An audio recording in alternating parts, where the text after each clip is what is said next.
कशा आहात तुम्ही? एकदम छान आहे. तर आम्ही ऐकलं का तुम्ही चिवर परिधान केलं 3 महिन्यासाठी. तर मग म्हणून आम्ही सर्व महिला बुद्धगयाला दरवर्षी येतो. तर याही वर्षी आम्ही येणार, पण जास्तीत जास्त तुम्ही इथं आहात म्हणजे इथं, आणि या उद्देशाने सर्व महिलांना उत्सुकता लागली होती का त्या अंजली ताई आहेत एवढ्या मोठ्या सिंगर आहेत, त्यांनी चिवर कसं घेतलं.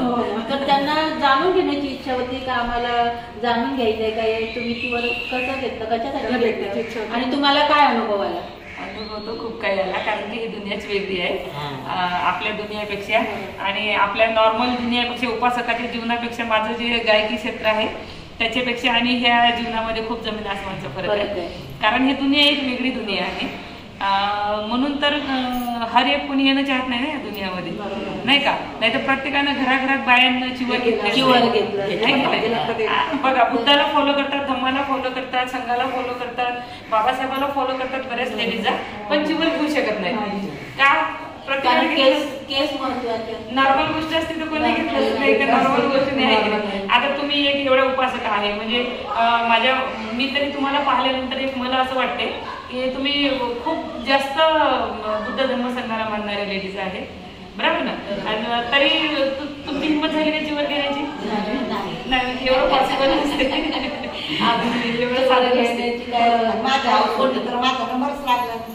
यांना हाऊस होती, यांना घ्यायचं आहे चिवर, यांना पण चिवर घ्यायची इच्छा आहे. पण अजून कसं यांनी घेतलं तर आपण पण घेऊ शकतो असं यांच्या मनात.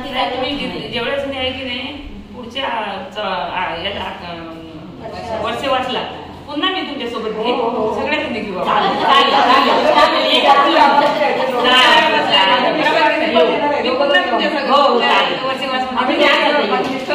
बिलकुल 100%. आता आम्ही यावेळेस पाहण्याने आलो बुद्धगयाला का त्याला तुम्ही आम्हाला समजलं तुम्ही श्रीलंकेला गेलेले आहे.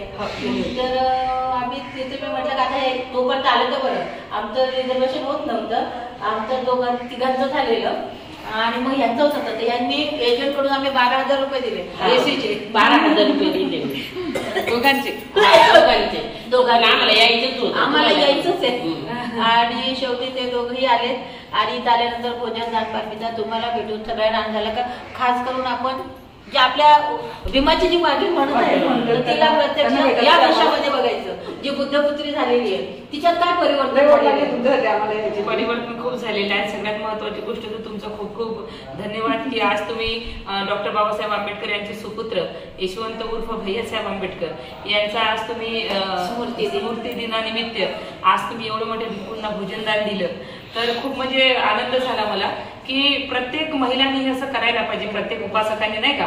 तुम्ही म्हणजे तिथून मुंबईवरून येऊन आज बुद्धगयामध्ये 50 ते 100 भिक्खूला आज तुम्ही भोजनदान दिलं, संघदान दिलं, तर ही फार मोठी गोष्ट आहे. आणि प्रत्येकानं हा तुमचा आदर्श घ्यायला पाहिजे बिलकुल. आणि मला इथं अनुभव आलेला आहे, तो अनुभव एक फार वेगळा अनुभव आहे, फार वेगळी दुनिया आहे. कारण माझ्या मते जर लोकांना असं सांगितलं की अंजली भारतीनं चिवर घेतला तर लोकांना काय पॉसिबल वाटत होतं की म्हणून.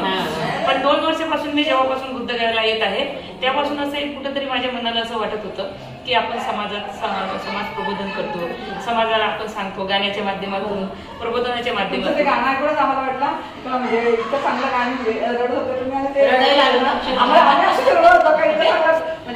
सोडून आपलं काय आपण काय होतं नाही. म्हणजे मला असं वाटलं की बा मी एक प्रबोधन करते, जर मलाच काही येत नसेल तर मला सांगण्याचा काय अधिकार आहे? मला सांगण्याचा अधिकार नाही ना. मला जर काही येत असेल तर मला सांगण्याचा अधिकार नाही.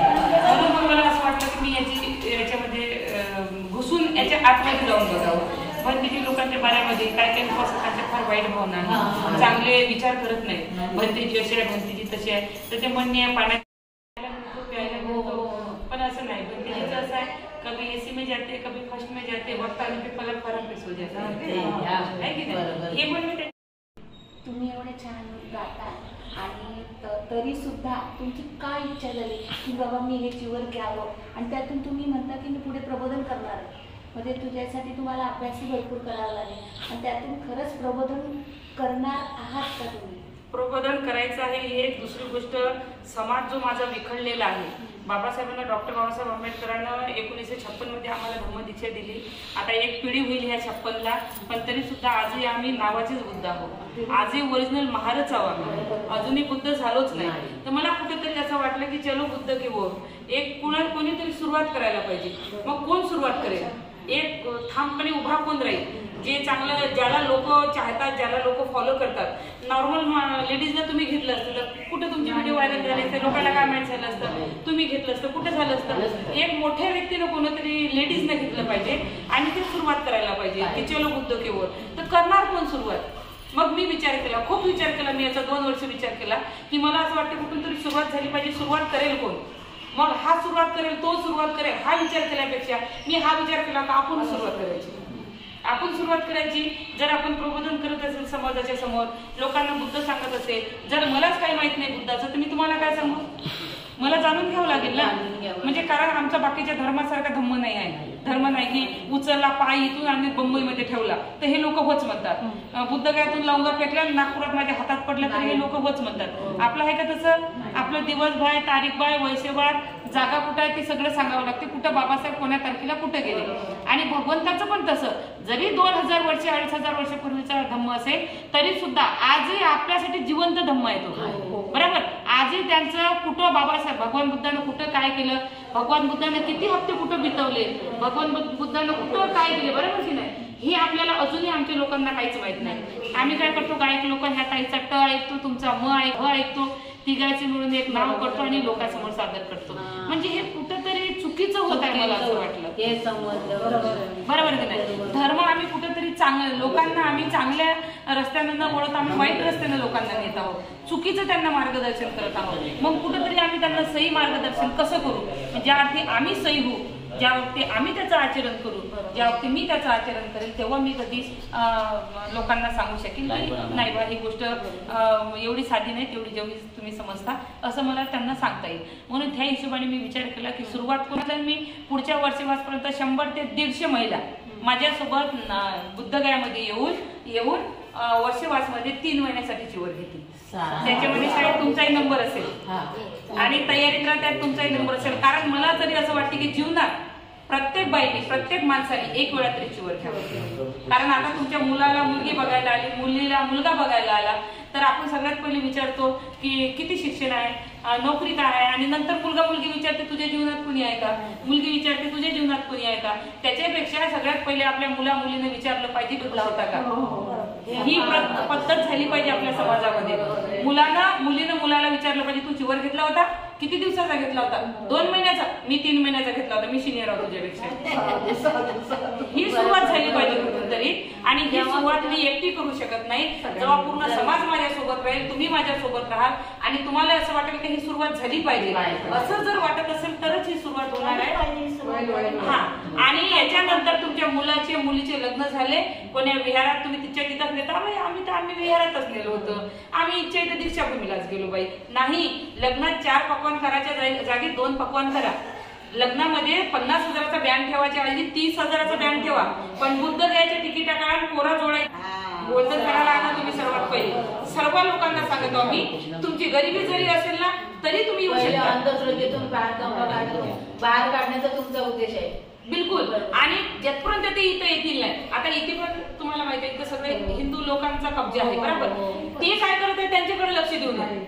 आम्हाला काय करायचं ते लक्ष द्यायचं. आम्हाला जो बाबासाहेबांनी बुद्ध दिला तो विज्ञानवादी बुद्ध दिला. आम्हाला तो विज्ञानवादी घ्यायचा, अंधश्रद्धेवाला बुद्ध घ्यायचा नाही. अंधश्रद्धेवाला बुद्ध यांच्या यांना आम्हाला नको. आम्हाला अंधश्रद्धेवाला नाही, आम्ही फक्त श्रद्धा असली पाहिजे आमची. विज्ञानवादी धम्म पाहिजे आम्हाला. आणि तो धम्म प्रचार प्रसार करण्यासाठी मला तुमचीही जागोजागी गरज पडेल, पूर्ण समाजाची गरज पडेल. तर माझी एवढीच हात जोडून नम्रतेची विनंती आहे की जिथेही मला गरज पडेल समाजाला पुढे नेण्यासाठी, धम्माचा प्रचार प्रसार करण्यासाठी, तर मला पूर्ण समाजाने साथ द्यावा, आशीर्वाद द्यावा, माझ्या सोबत राहावा, एवढीच माझी इच्छा आहे.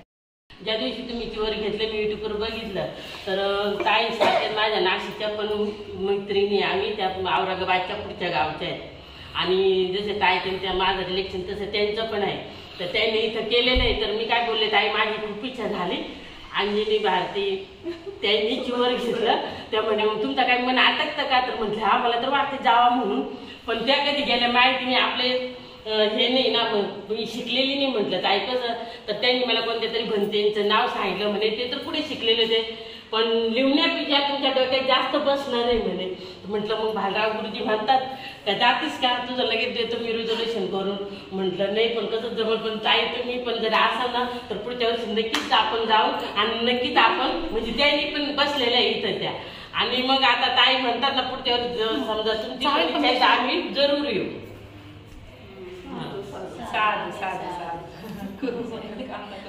खरंच चलो बुद्ध की ओर हे आता आम्ही भारतीय बौद्ध महासभेमार्फत लोकांना कर्मकांडातून बाहेर काढतो, चलो बुद्ध की ओर सांगतो. पण तुमच्यासारख्या आणखी व्यक्तीने जर आंबेडकर घराण्याला कशा पद्धतीने सहकार्य केलं पाहिजे, आम्ही तुम्ही ऐकतो तुम्ही तसं म्हणता पण चांगलं आणि कर्मकांडातून बाहेर काढतो. हे जे आता तुम्ही सांगितलं का प्रत्येक मुलांनी आणि मुलींनी विचारलं पाहिजे. जसं विदेशात सांगतात तू श्रावणी झालेला आहे का, उपासिका झालेली का, आपल्या इथं पण उपासिका झालेली आहे का, श्रावणी झालेला आहे का, तरच मुला मुली लग्न केलं त्या घरात वाद होत नाही. बिलकुल बरोबर. तर हे पण आम्ही लोकांपर्यंत पोहोचवतो. पण तुमच्या मार्फत एका गाण्याचं मार्फत पोहोचवता तुम्ही.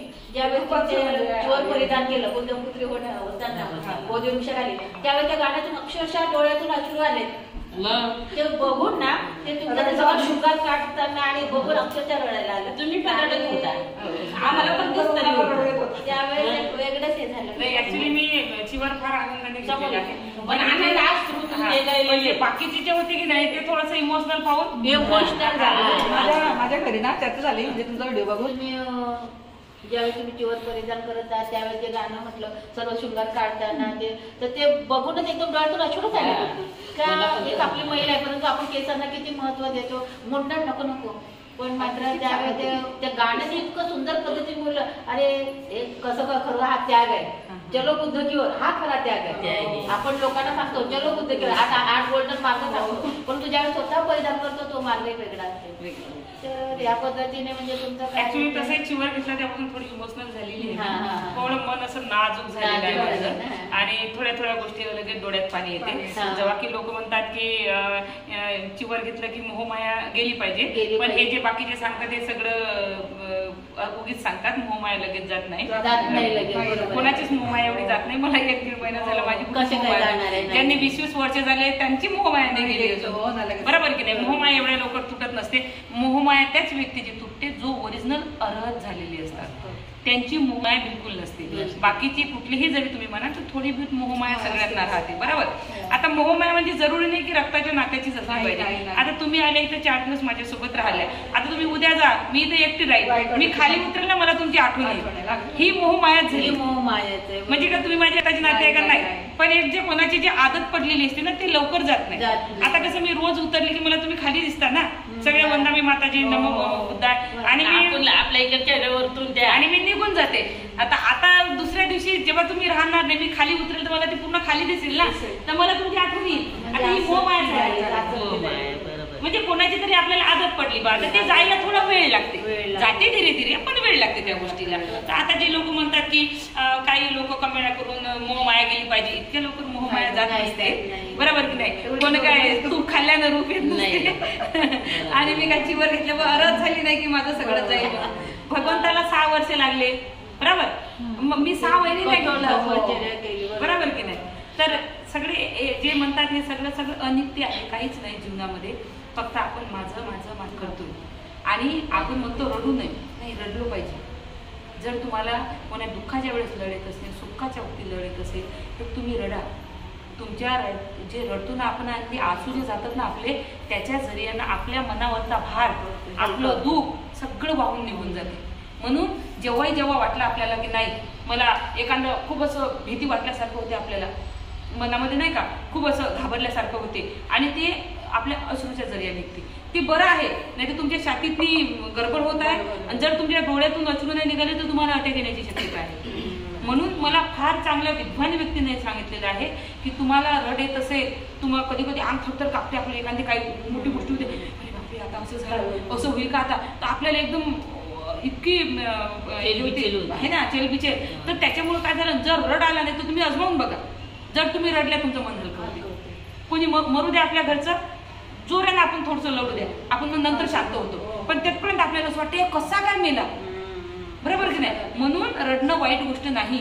डोळ्यातून अश्रू निघणं म्हणजे त्या जरियानं तुमचं दुःख, तुमच्या वेदना सगळं तिथून वाहून जाते. म्हणून रडणं वाईट गोष्ट नाही आहे. मला तरी असं वाटते बाबा माझ्या छोट्याशा विचारानुसार.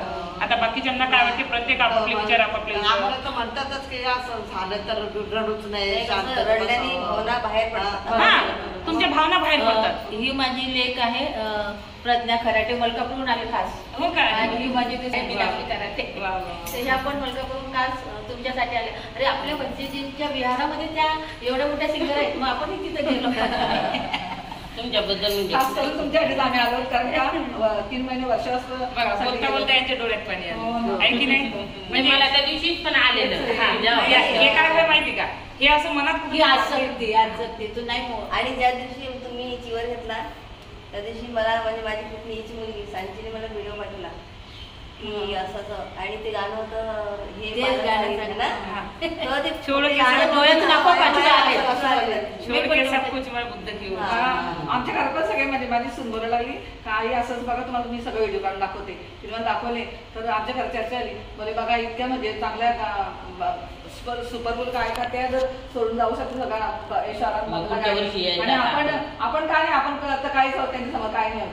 मला समाजाचा खूप आशीर्वाद मिळाला, खूप प्रेम मिळालं. म्हणजे इथे येणे अगोदर समाज माझ्यावर इतकं प्रेम करते हे मला इथं आल्यानंतरच माहिती पडलं.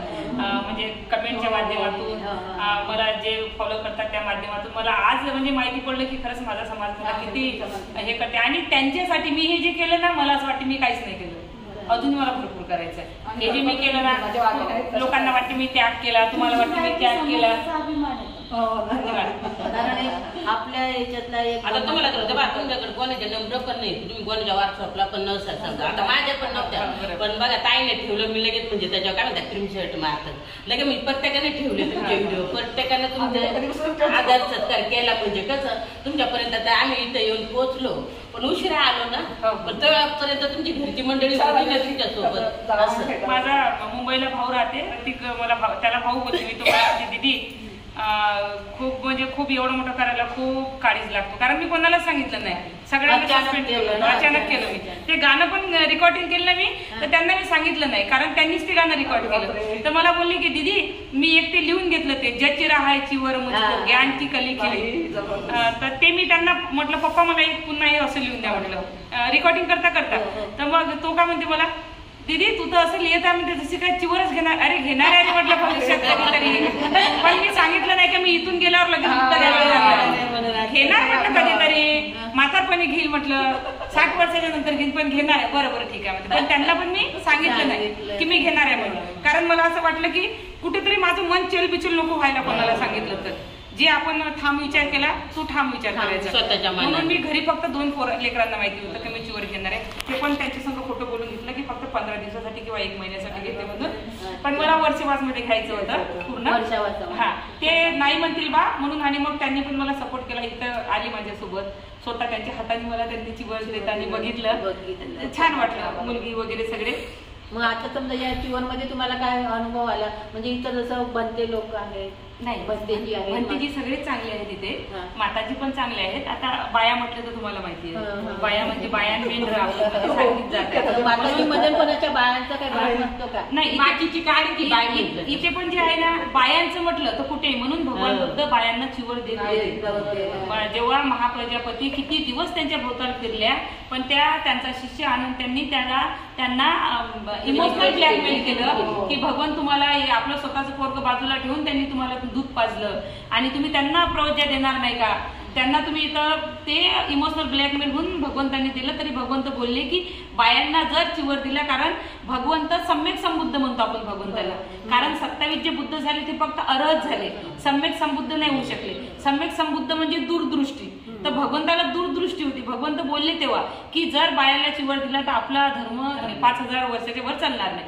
पण आता ते ते ऐकलं तर मला कुठंतरी असं वाटतं की भगवंताने बरोबर म्हटलं. बरोबर. आजही मी इथं जे बघत आहे की नाही, इथलं तुम्हाला काय अनुभव हा आला? इथे जे बघत आहे मी ज्या सिनियर भिकुनी आहेत काही आहेत चांगले आहे, ते आदरणीय, तो काही विषय नाही. पण माझ्याबद्दल नाही, माझा तो खूप लाड करतात, खूप मला रिस्पेक्ट देतात, मान देतात. पण त्यांच्याबद्दल जी बघतो ना मी, कुठेतरी मला चांगली भावना दिसत नाही. नाही मला असं वाटतं भिक्खूच्या बऱ्याच नाही तसं. भिक्खूला पटन तर बोलतील, नाही पटन नाही पटन, पण ते कोणाची चुगल्या करत नाही, कोणाबद्दल द्वेष भावना मला दिसली नाही. पण भिक्खूनी बद्दल मी बघितली. हो ना? हो बिलकुल बघितली मी बिलकुल बघितली. म्हणजे तिथं पण त्यांनी दाखवलं की आम्ही शेवटी बायाच. काय सांगितलं एकेबद्दल तिने मला वंदन नाही केलं. तेव्हा ते कशी जाते ती बोलत नाही, तेव्हा ते तिथे कशी करते, पण ती कशी चिवर करते, तिला चिवर घालायचा समाधान नाही. मी असं पण ऐकलं. ती बघा ना तिची केस किती वाढले. म्हणजे जिथं जिथं घरगुती बाय असते नाही, त्याची पोरगी कुठे गेली, त्याची बायको कुठे गेली, मी बघितलं. चिवर घेतलं, त्याच्यामुळं मी म्हटलं की तुम्ही इतक्या दिवसाचा चिवर घेऊन जर तुमच्या मनातला राग विरोध जर गेला नसेल, कोणाच्या बद्दल भावना, तर काय फायदा? अपमान आहे या धम्माचा, अपमान आहे. बरोबर. जर मी आता लहान आहे, ह्या मोठ्या माझ्या सिनियर आहेत, महाथेरो आहेत, मला समजत नाही ना, तर यांचं काम काय? मला प्रेमानं तर भाई मोठ्या भिक्खूला वंदन करायचं, मोठ्या भंतेजीला वाकून वंदन करायचं, हे बरोबर. हे असं सांगत नाही. तुला समजत नाही का मोठ्या भिक्खूला वाकून करायचं वंदन? तुम्हाला वंदन करणं समजत नाही, मी सिनियर आहे, तुम्हाला कसं समजत नाही? हे अशी आता असं म्हटलं तर कशी बदनामी होते. आपले धर्म बरोबर की नाही? स्टीलचे जन्मचे सारे चमचेच ना, कोणाला दोष देऊ सारे आमचेच ना, बरोबर की नाही? आमच्याच ह्याच्यावर टाकलं तर ही चर्चा होणार ना. होते ना? नाही हो झाली नाही, चालेल ना. आम्ही दोष देऊ शकत नाही कोणाला. अगदी बरोबर की नाही? बरोबर. आम्ही दोष देऊ शकत नाही. पण तरी मी हा व्हिडिओ माझा जो व्हायरल होईल, हा व्हिडिओ माझा पूर्ण समाज बघेल, माझ्या ऑल इंडिया पूर्ण इंडिया मधल्या भिक्खू संघाला म्हणणं आहे, भिक्खुनी संघाला, मी तुमचं लेकरू आहे, मला काहीच येत नाही, मला काही समजतही नाही, मी तुमच्यापासून शिकायला आली आणि मरते दमतक शिकत राहील. पण माझी तुम्हाला विनंती आहे की लायण्याला जर येत नसेल तर त्याला प्रेमाने सांगा.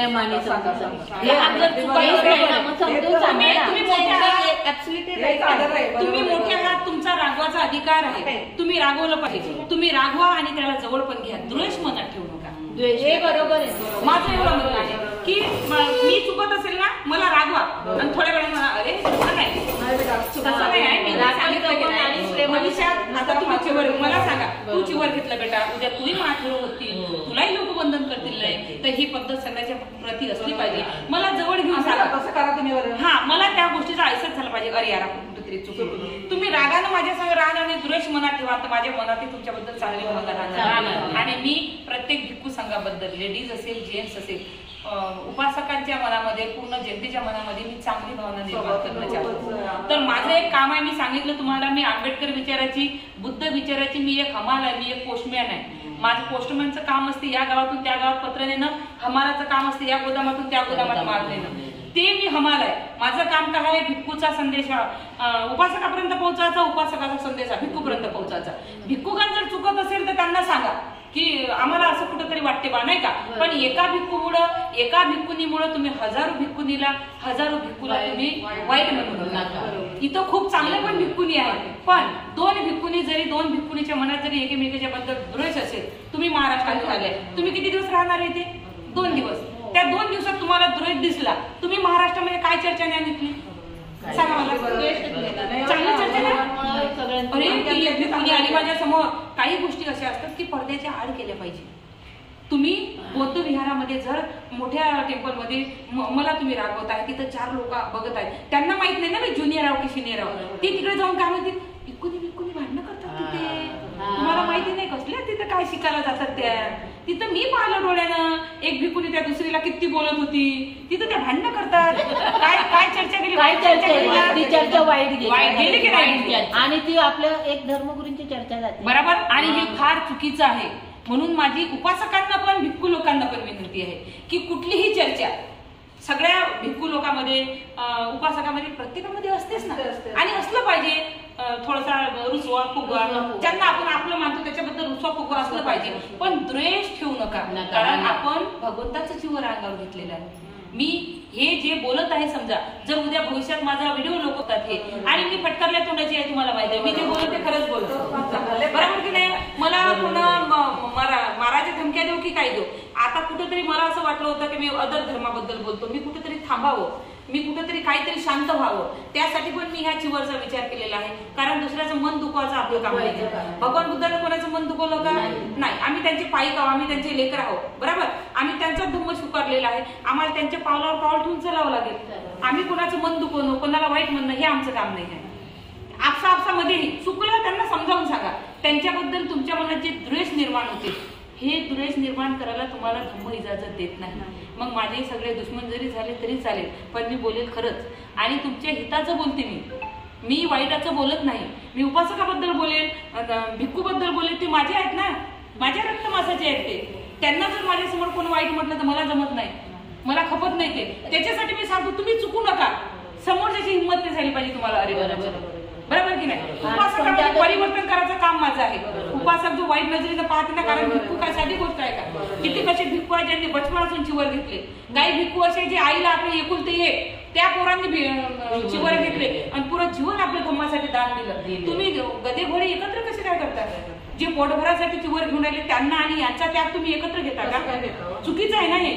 मी हे लोकांच्या मनातली भावना दूर करणार आहे का हे तुमचं चुकीचं आहे. तुम्ही जवळून बघितला ना, मग 4 लोक चांगले आहेत, एक वाईट आहेत ना, त्या एकाला समजून द्यायचं वाईट म्हणू नका त्याला, त्यांनी सोडून द्या. बरोबर आपले आहेत ना ते, आपले आहेत. बाकीच्या धर्मामध्ये साधू भोंदू जेवण जेवण पुरी घेऊन पडतात, तरी लोक म्हणतात नाही हमारा भगवान म्हणते, लोकांनी उसपे आरोप लिया म्हणते. आपली भंतीची तशी आहेत का? नाही. आपली भंतीची कुठेतरी चुकत असतील. कशासाठी? फक्त धम्मदानासाठी. धम्मदान मागत असतील, कुठं परित्राण, बरोबर, धम्मदान मागत असतील, कोणाला पैसे मागत असतील, एकामेकाबद्दल थोडंसं द्वेष ठेवत असते. याच्या पळ्याला मी जे पाहिलं, याच्या पळ्याला आपल्या भिक्खूगणमध्ये कुठलाही दोष नाही. मी जे जवळून पाहिलं, मला यांना जवळून पाहायचं होतं. 3 महिन्यापासून मी शब्द आहे, मी वंदनच करत नाही. मला का पूजा करायची आहे का? वंदन शिकून काय करू?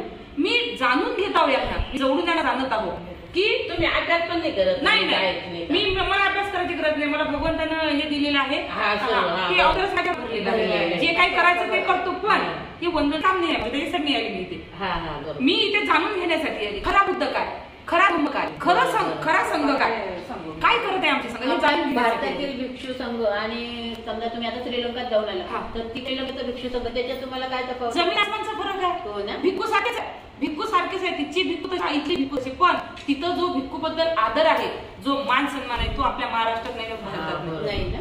तिथं इथून भिक्खू जातं ना, इथून, आणि तिथं ऑफिस आहे, पण रस्त्यावर कोणी अधिकारी बसलाय तर जसा भिक्खू जाईल ना, अधिकारी उठून उभा होते. त्याला बोलतात वंदन करणार नाही, पण तिथून चालला ना तर भिक्खू अधिकारी इथं उभा होते. जेव्हा भिक्खू तिथून जाईल तेव्हा अधिकारी खाली बसते. मी डोळ्यानं पाहिलं 15 माय झालेलं आहे. श्रीलंकेची तारीफ करत नाही. बसमध्ये जर कोणता भिक्खू चढला, बसमध्ये पुढच्या सीटमध्ये कोणी बसलो असू द्या, जसे भिक्खू दिसत सगळे उठून उभे होते. सन्मान आहे, हा सन्मान आहे आपल्या इथे नाही, आपल्याकडे नाही. त्याच्यामध्ये मी आली, मी डोळ्यानं बघितलं. तुम्हाला आता भिक्षुकातील लोकांमध्ये श्रद्धा जागवायची आहे. श्रद्धा जागवायची, कारण भिक्खू बद्दल श्रद्धा जागली. भिक्खूला लाठीच आहे. भिक्खूनं आपलं जीवन धम्मासाठी दान दिलं. भिक्खूनं आपलं किती भिक्खू असे आहे ज्यांनी बचपनापासून चिवर घेतला. किती भिक्खू आहे त्यांनी एकुलते एक आईच्या पोरांनी शिवर घेतला. किती भिक्खू आहे ज्यांनी तिकडची पूर्ण प्रॉपर्टी विकली आणि इथं धर्माला दान दिली. असे पण भिक्खू आहेत, असे पण भिक्खू पाहिले मी. किती भिक्खू असे आहेत. काही भिक्खू असे आहेत, काही आपले विहार बांधले इकून तिकून दान करून. काही भिक्खू आहे ज्यांचे जीवन गेले, विहार नाही, आजही बिचारे मागून खात आहेत. त्याचा त्याग तुम्ही वाया जाऊ देता का? तुम्ही त्यांना आम माणसामध्ये घेता का? काय भिक्खू काय भिक्खूचा आम माणसामध्ये नाही. तुम्ही आम माणसामध्ये भिक्खूला विनू शकत ना. पण समजा तुम्ही कधी कधी त्यांना पूर्णाची पोळी खायला भेटते. आता मी जाणत आहो इथं कधी कधी असा प्रसंग पडते की डाळ भाते भेटत नाही. मी पाहिलं इथं, त्यात मी सांगत होते मी श्रीलंकाला गेली, त्यांच्या पुढ्यावर मी उपास सोडला. कारण 12:30 वाजले ना, उतरले 12:30 वाजले, कसं काय खाऊ? प्लेमध्ये एकच बिस्किटचं पाकिट होतं माझ्या बॅगमध्ये, ते काढलं, ते खाल्लं, पाणी पिली, दिवसभर त्याच्यावर राहिली. लोकांना काय वाटत होतं अंजली भारतीला काय खायला तुम्ही बरोबर की नाही? आता 2 दिवस तुम्ही आले ना, 2 दिवस झाले इथं कोणी नाही ना, मला एकटीला दिवशी वाटत नाही. मी आपली त्या तिथे 4 दिवस भंतीची रागव माझ्यावर, तिथं जाळभाजी. 1 दिवस तर पाणी येऊन आलं तरी मी म्हटलं आता एवढा डाळ भात टाकला, पाण्यात ओली होत आहे, पण भूक लागली ना, मग उद्यापर्यंत काही खाता येणार नाही. मग पाण्यानं ओली झाली, अर्ध पाणी त्या ताटात पडलं तर एवढा पूर्ण भात खाल्ला.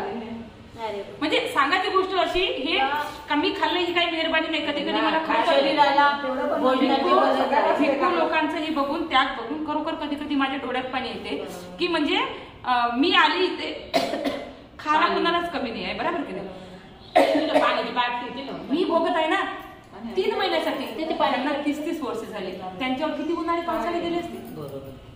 मी 3 महिन्यात एक दिवस तुम्हाला सांगत आहे की वरून पाणी पडत होतं आणि मी तिथे बसून खात होती. त्या वेदनावाल्यांनी जेवण वाढलं तर त्याच्यात अर्ध पाणी पडत होतं, अर्ध पाणी. तरी मी ते पूर्ण भात खाल्ला कारण का मला उद्यापर्यंत काही खायला मिळणार नाही. कारण 12 वाजायला फक्त 10 मिनिटं कमी होती. मी कुठेच काही खाऊ शकत नाही. मग मी 3 महिन्याचा तुम्हाला हा अनुभव सांगत आहे. तर विचार करा ज्यांचे 30 वर्ष झाले असेल त्यांचा अनुभव काय असेल, त्यांनी किती दिवस काढले असतील, कसे कसे दिवस गेले असतील त्याच्यावर. बरोबर की नाही? म्हणून मला हा संदेश या भिक्खू लोकांचा संदेश उपासकापर्यंत पोहोचवायचा आहे की तुम्ही जसं समजता तसं बिलकुल नाही. तुम्ही जवळून बघा. भिक्खुनी पण असेल, काही अशा भिक्खुनी आहे बिचारा ज्यांनी संसार पाणी त्यागून चिवर घेतला.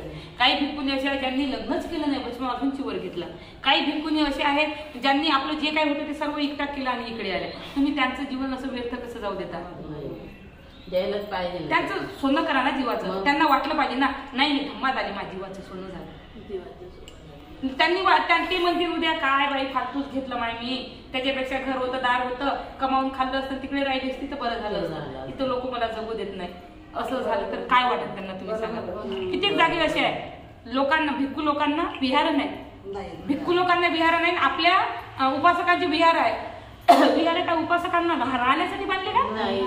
उपासक विहारामध्ये भिक्खू लोकांना राहू देत नाही का? तर त्यांना 2 टाइम जेवायला द्यावं लागते. मग कोणी चुकीचं नाही. मी पाहिलंच होता डोळ्यानं.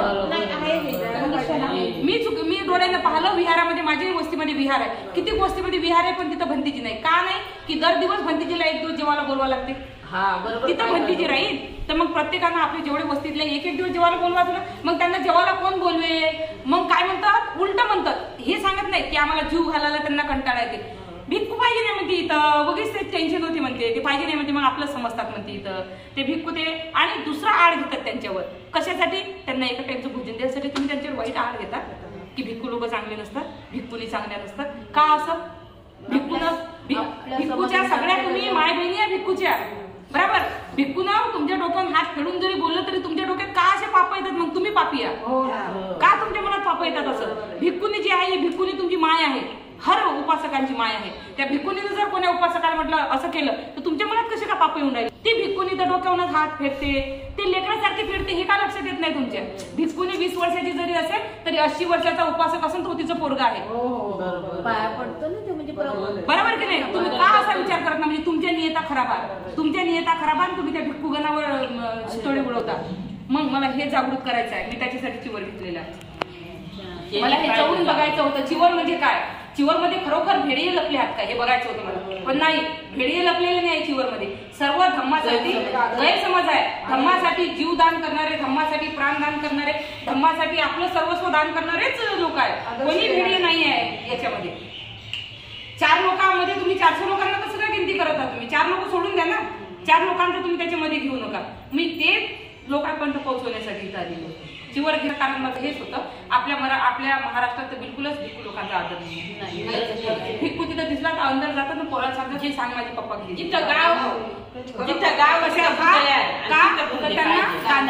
आणि काय असं वाटतं की भिक्खूचे पाय आपण दार लागले पाहिजेत असं आनंद वाटतो. काही लोकांना असं वाटते वर्षवासामध्ये खोटं वाटतं तुम्हाला. मात्र वाटतच. विहारात लोक फिरतात गाड्या घेऊन का आज एका भिक्खूला माझ्या घरी निघून भोजन दान करत. तर भिक्खू लोक भेटत नाही. भेटत नाही भिक्खू लोक. भेटत नाही भिक्खू लोक. आजकाल भिक्खू म्हणजे जाऊ द्या कुठं जातात त्यापेक्षा आपण तरी लोक पाऊस चालला भिक्खूंना भोजन दान देणं काय आहे म्हणजे बघा लासर गावचे ते पण त्यांचं पण असं म्हणजे आपलं. आता मी एक भिक्खू म्हणून बोलत आहे तुम्ही उपासक म्हणून. मी जे बोलली कुठं आहे? एकदम सत्य. विहार तुम्ही बांधले तुमच्या वस्तीमध्ये विहार आहे. तुमच्या विहारात भिक्खू नाही. विहार तुम्ही स्वतःसाठी बांधले का? तुम्ही उपासक तिथे जाऊन राहणार आहात तुम्ही का? तुम्ही एक भिक्खू तिथं ठेवत ना. त्यांना सगळ्यांना वाटून 1 दिवस प्रत्येकाच्या घरून 1 महिना सगळ्याच्या घरी द्यायला भोजन जाईल. तुमच्या घरी बोलू नका. त्यांना ताट नेऊन द्या त्यांना भोजन तुम्ही. पण ठेवा विहारात या तेव्हा तुमच्या विहारात रमण करेल जेव्हा भिक्खू. आणि आपल्याला म्हणजे त्यांचं आमच्या बाया अतिशय महिला मंडळ अतिशय नाही, काही गरज नाही म्हणजे भिक्कूची. आपण नुसतं वंदना घेतो म्हणते, हे बाई तर किती चांगली घेते म्हणजे घ्यावं ताई तुम्ही वंदना. आपण हे काही खूप चांगली असं काही गरज नाही म्हणते, पवित्रांत काही गरज नाही म्हणते. चुकीचं आहे माझं. अजून तरी वर्षावात लोक नाही कळत नाही का वर्षावातामध्ये आपण चिवर दान केलं पाहिजे, अष्टपरिस्कार दान केलं पाहिजे, भोजन दान दिलं पाहिजे, औषध दान दिलं पाहिजे. नाही, ते काय हे 5 मिनिटं आपल्यामध्ये जागण्यासाठी बराच वेळ जाणार आहे. काही लोकांना अजून कळतच नाही. काहीच समजत नाही. नागपुरामध्ये चला, नागपुरात जर 100 विहार असतील ना तर फक्त माझ्या मते 10 विहारात बंदीजी असते, 90 विहारात बंदीजी नाही. म्हणजे जागोजागी विहार भरपूर आहे. बरोबर, 90 विहारामध्ये बंदीजी आहे. कशासाठी आहेत ती विहार? तुमच्यासाठी, उपासकासाठी. तुम्ही जाऊन झोपणार आहे तिथं. मग ह्या बाया जातात शाळेने, हप्त्यातून 1 वेळा पौर्णिमा असेल, कोणची काही असेल तर तिथं जर कोणता भिक्खू असेल, कोणती भिक्खुनी असेल तर रोज बाया जातील ना तिथे. कोणी वंदन करायचे